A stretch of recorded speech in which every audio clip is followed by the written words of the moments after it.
and any week and I caught to say to one amount last week no month me and Friday no obviously that light off view or honum the Monday no and no more frame me belly I was nyan na belly no ever been caught Bono House of Chief notice board na yes ama work bia o bia copy if you want ma na ye de bia caught nyan high court na say oh hwehwe no baby o bia no as at now me no ka say se kira no beba to see akwa no beba court wa Obru court na court mpon ya court nyana obde me fam na kwa no so said emra ne se faru kunu ne nkrofo mate so almost ya clean up exercise bi e wo honom na omu me date a wonde be ye no 30th 31st em said na omu ka se ajima madu beba bi na ka ajima madu oba krom honom kra na kamepe e ka honom na police ebetumi a che ne se masa ye hwe court oba Sampa kamepe pa tade no e be alert court se court bambofo emefa ni free Sampa emfa ne mla Kumasi high court Sampamanhene TV, yes, Sampa.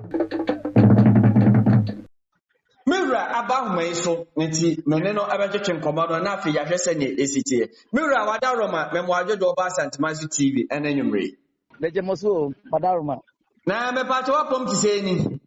yame adom yame mo mpaibo anano mo mpaibo nti bia eboko wadaroma wedie mahwefo nti ubobo di akire me Mira ben na me kasa na enwumre pacho one papa erobia di neme na Sampa jafla otosumienu Sampamanhene ba kope ni nana na mo ne ka say papa wadaroma minum se na otwetwa mu na mko court nsam na court share mo no anase no mko court mpade ne kosi ye na afi wode me abaha na mahwefo nti yo me da say na asa na be kasa no mechia wahwefo ene matifo ama umajo na mada o masese tembia no mo follow mo na o motie mo asem na o mo hu no kra e wo Sampa chief sense nsemu abita no kra last week ye court ama judge sheye yeah post to enkrata chese court of no enam eniama ho semu a ana enimtia odi atia court nti mepato nipa ben na court of hwehwe na Dormahene ajimambadu the second okay Dormahene nti court any week na court share nti yetu one amount last week no month me and Friday no obviously that light off view or honum it's Monday no and no more frame me and I'm call and I'm new I go to a one amount the two a one amount no yet me and we na register na me fan koma me fa belief e wo sunyan na belief no ever been caught Bono House of Chief notice board na yes ama work bia o bia copy ye free one ma na ye de bia kotare sunyan high court papa me pa bin joano na chese Bono Regional House of Chiefs one office no oni pa ye djuma ho bia mo man copy sana court kai okay sana court kai na Tuesday no anopa na mekọ na mekọ akọje no mihu errors bi ewom okay na me frɛ yewura ka kyerɛ yewura sɛ yewura errors bi abam enti no ese yenya ne dai mo amu ni yewura so ye emranim ni pa ɛna ɔma ye correct errors no di ye correct errors ni nyina no ɛno so ade sign menti anko sunyan no ɛna nra ya me ya adom yewie bibia ndwema me de call sunyan me call na ko fa belief na me da na sepa nya me nsira no asanteman nya me kase o nsira no pa adwuma wa body akire ene ebe kasa fa ho ti ye call no ene odi kan de sunyan high court de no opposed to ye no ye free honum e call Bono House of Chief ɛne ɛde ɔmo deɛ nso yɛ dɛ ɛkɔbɔ notice yɛkɔbɔ notice pie ɛne ɛforo so kɔ register hɔ yɛho register ɛne yɛsi fam yɛhwɛ baabi a yɛbɛnya ɛne worker biara yɛbɛtumi asɛve no copy no ti yɛkɔ one room yɛkɔ na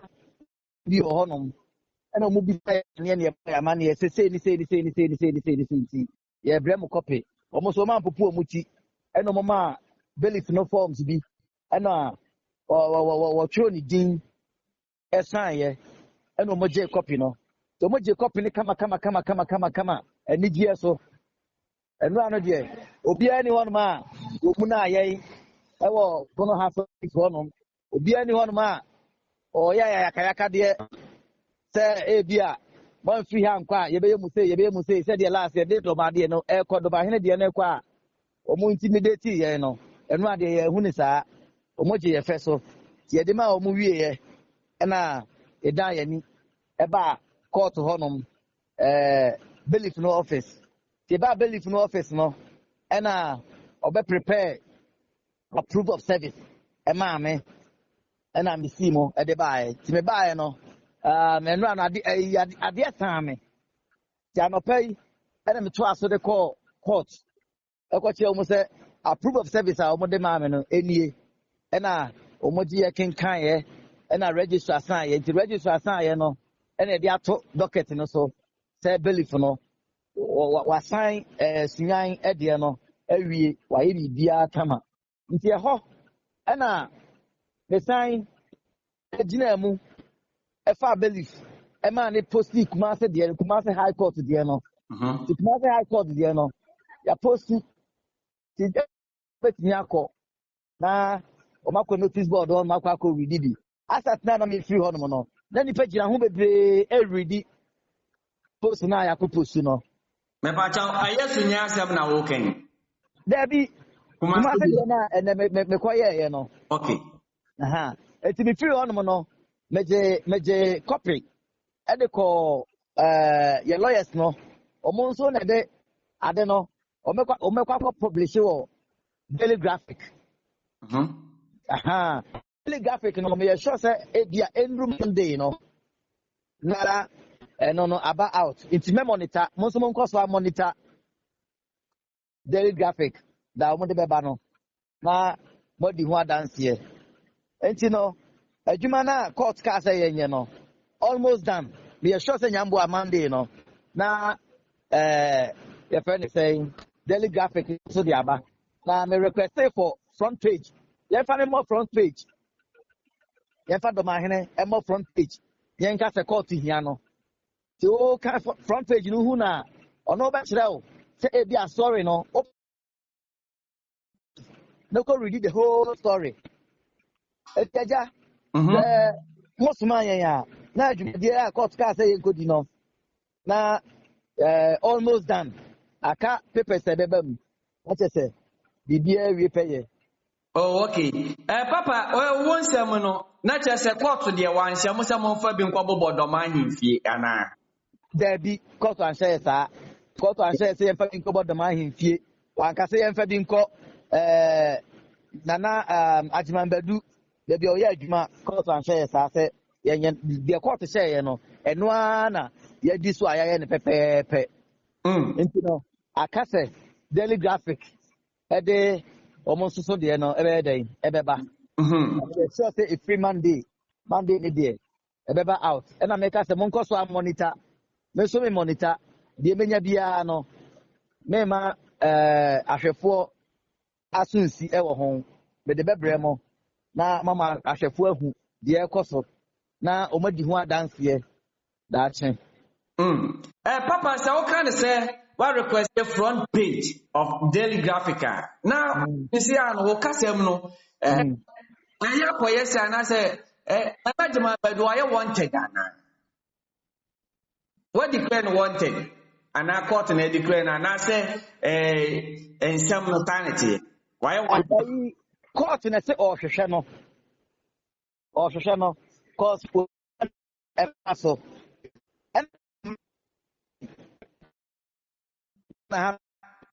what program Ghana mra ebru ya so esocha obia e na court hia no wa ma eti court hwehwe no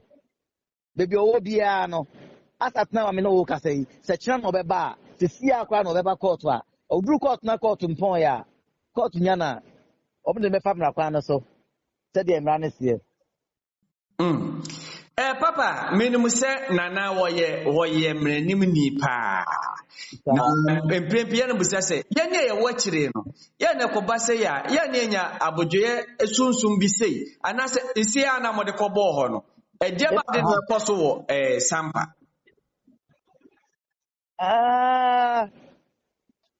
Enrana mete news bi. Microphone me from say kra sena bloy for no paru pin na microphone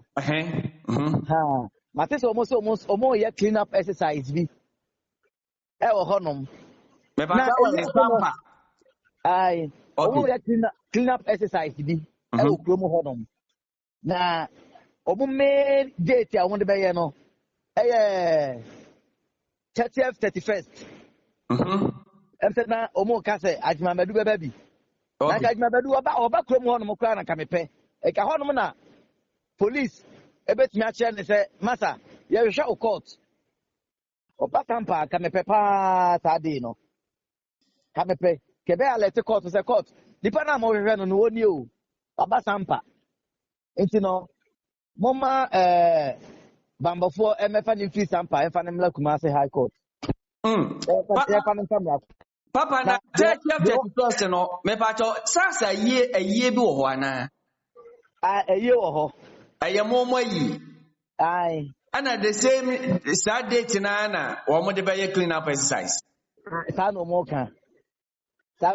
but ye de ye mfa wo mo obonyo mo clean up exercise yen so no sabi yesu ye ne ye yi na Sampamanhene na Sampa jafla a wo to so mienu oye na dua na hene ayi na dua na hene ne na dua na hema ayi no oye ono won pentokwa se onua o te Sampa na obo wo asafo hene se wo ye ohene a emra kwan na Sampa jafla so ehese niema no wo so fa samra kwan no so enye atuo enye na sabi enye nsekan ene biaba tetene dia na ene bie ni hormo na enka ye de bebo ani but ene ni biaba democracy ewias be bia wonte ho ase obi obibi na wonte ho ase a uti fa tumi hya wonsa emfa se kan ana se atuo enkoku nipa no emra kwan so na ade nipa no befa se de na Sampa jafla onimo mra a wo ye Ghana asset wo ye high appeal court judge no na oman no ehia no entitem bia wo ye ni bibia emra kwan so no nam na se we de agaduanani na ewu ana aduanani nso free Dormahene no oba yie ni bia na se oba kromu a se we nkanya bone ana ne bone ye ne se nkanya bone but ne bone ye ne se Ghana mra court ne hia no se wo mra ena wo se wo ma wati ase se ke ni pe hunu bi kra wonam ne ba bi a won te mra ase a ana se onimu mra eno de nke beka se onimu mra o won te mra ase o but we die emra no wasua abeye lawyer asa abeye judge enye judge keke wo high court judge enti otimi hu emra no onimu mra no enti wa hyada se onimu mra no obebuso ena wakada social media so no de court shemran court say ya obebuso na wakodam na bonofo agigiska aba abeyi no wakadi ena osan kan say obekum nipa eno kwa de nchai oso obekum nipa na ya chena tum eti de o ye nyina no me makola tutu awe minim say eye boapayo ene otan bia misusu se wode tan asanteman na wode tan asanteman e wo bono no pesa asanteman e wo bono e be hye na sinti e no ye ye sa niema no eso enti memu da sa asanteman e wo bono e be hye na se sebi broni, if you know your history you know where you're coming from so okay. Obi free asokere mampon e no got na abono aye bono no ba bia wote no ye frɛ ho brekum woni mninchi so afiafie a uko bisa ne sesi a se no nchi he a o ka kire o se me free asokore so afiafie enti asantema ye obono enti me yira da omu ntimi yira omu anchi da omu nim se omu wo omu free asantema mu ena kwa kire ebono omunkro wabuno mamu. Okay. Papa yenhwe nansia ne yenya nkrasa amanfo bi ade etuo ewura Sampa. Na yakoba ne se nyame ya adoma 31st 31st na na jafla ebeye enedihie ayi na ye tete se samoduane ne nkofo so by clean up exercise ya Dormahene beba ho a etimamfo omwo Sampa no wo mon kwa na asem dabi onko makoma nto omyam sabi de ekosu na no BNI for us me yasho sa ni nyina no mate o mahu bi enti omo de niam begu akwam na that day ni dru a ye be hwe de bambofo e be bo mo ho ban ni e be hwe sa obi nya basabasa oya atana de ga bambofo no omo nya hwe han enhwe se fatu me hye wonsa na ye de ope okrom ho nom enti timamfo de obi an kana kuma nto ne yam obi an to mu na adani duru ho a eni ebehu se wo mu ena bambofo Ghana ha ana se Ghana ban ewo bambofo bi a eho na ebehu papa me ni wuwie na ti se de wo kan what to be ama Sampa this year wo ho na this year o maye o madwen se o mba free mia na nka o maba beboa na jafla na yie no ehu bi nto mo so edi asem na waka kire o mo obi opese obayie ni bibia na so opese oba Sampa na me adma 30th 31st ena America no bambofo o Sampa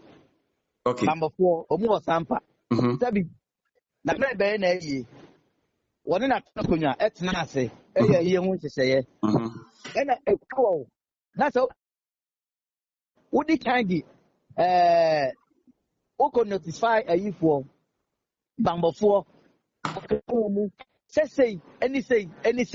ena me ba baye what ya say e ja wo bi obeba bia no on kana kuma mpene yam bambofo ho no ma o mabo mu ho ban what ya say say banyefo say adia esombo no ena bambofo ebo ho ban sabi toilet public toilet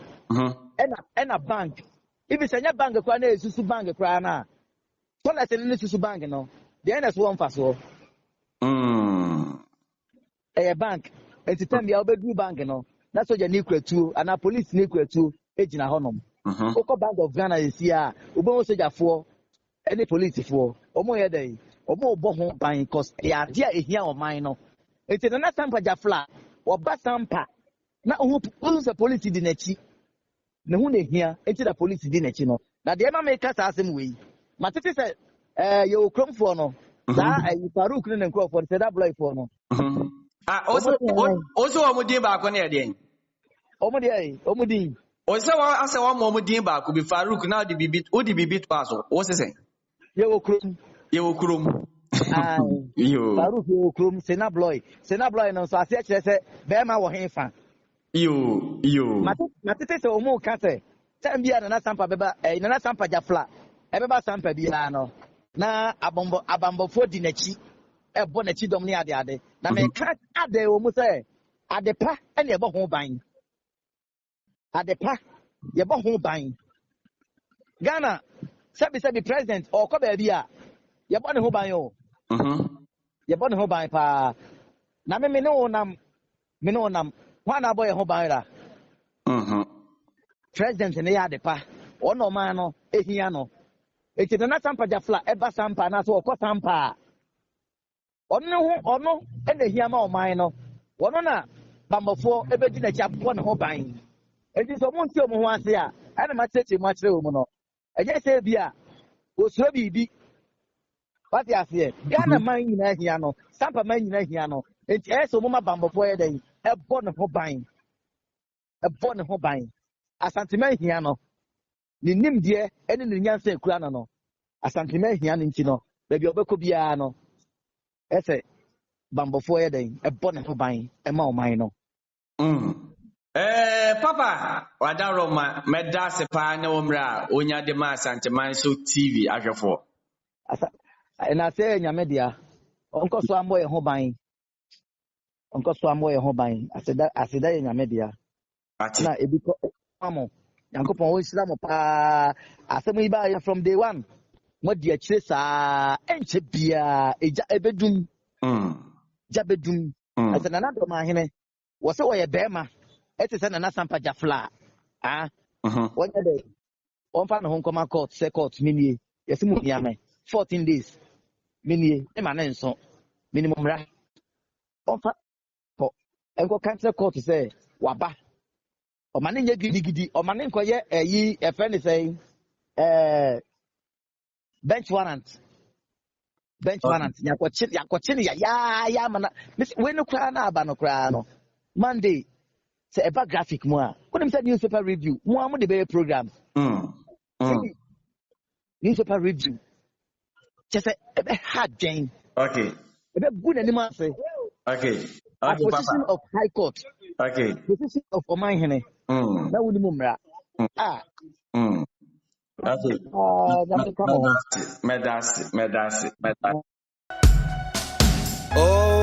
Times are changing. Ghana mine, mabusia panyin me so asɛmpa na nam. Kane na ne yetitie mo rem, ne sidan wi anaso moso no nso adane adesoa. Enne de Adabov company wa santememu abedom yen. Amedan so bo ayemre. Enchanse awodo apapapa. Wodi gudan so medan homie. Ebi de say long span self lock, IBR, housing standard, hero tiles and shingles, steel trusses and woodworks, roofing sheets, squares, afei roofing nails. Ni nyina dan ehoniema Adabov company de abeboayen. Yon office ankasa ewo ehwea overseas junction ena baby adwumakue factory nankasa wo no eye infensi a ye ben moba asoro no e ma remfi say wanim di fo wo de sanchensi ebegu dan so e de ama wo empo se wuni obi a obetimi afre yen ewo 0245385109 Adabov company limited say ye dan so body a ene na wo mo eye osimpitimpirimpi